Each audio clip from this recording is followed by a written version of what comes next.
जिनको पसंद नहीं देश में अमर और सुकून, वो जानबूझकर देश में हिंदू मुस्लिम का दंगा कराते हैं। जब तक देश का युवा ये नहीं समझेगा, जैसा का बेटा न जैसा के बाबा जी किसी ने, न जैसा के पिताजी किसी ने क्रिकेट का बल्ला पकड़ा, उनको बीसीसीआई का चेयरमैन बनाया जाएगा और आपके नौजवान बच्चों के हाथ में पत्थर पकड़ाए जाएंगे और इनके सांसद और विधायकों के बेटे विदेशों में जाकर के शिक्षा ग्रहण करेंगे।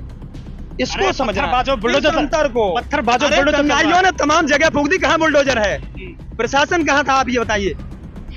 आप कहते हो पत्थरबाज, तो पत्थरबाजों पे हो रही है। कहाँ पत्थरबाज हैं? कोई पत्थरबाजी नहीं हुई है। सिर्फ ये सरकार के षड्यंत्र है, किसी एक जाति मजहब को टारगेट किया जाए ताकि दूसरे समुदाय के लोगों की भावनाओं को बटोर कर वोट में परिवर्तित किया जाए।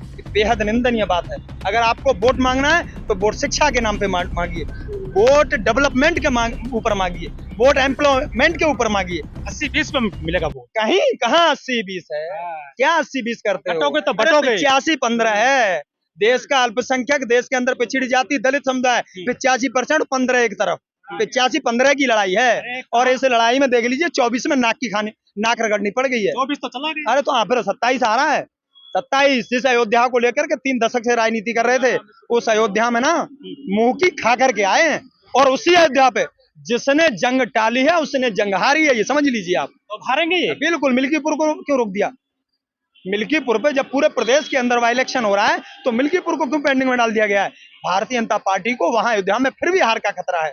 उस हार से बचने के लिए चुनाव को टालने का षड्यंत्र किया गया है और देश के अंदर जहां जमहूरियत, लोकतंत्र, डेमोक्रेसी है, वहां चुनाव आयोग एक सरकार के आदेश पर काम कर रहा है और आप ये गोदी मीडिया ही नहीं दिखाएगा। किस लिए नहीं दिखाएगा?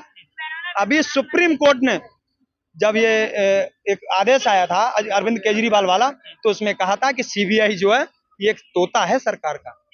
तो देश की इतनी बड़ी संस्थाओं पर अगर सुप्रीम कोर्ट सवालिया निशान लगाता है, बेहद शर्मनाक, निंदनीय है। ये स्वतंत्र संस्था है, इनको आजादी से काम करना चाहिए। देश की आस्था इनके अंदर है।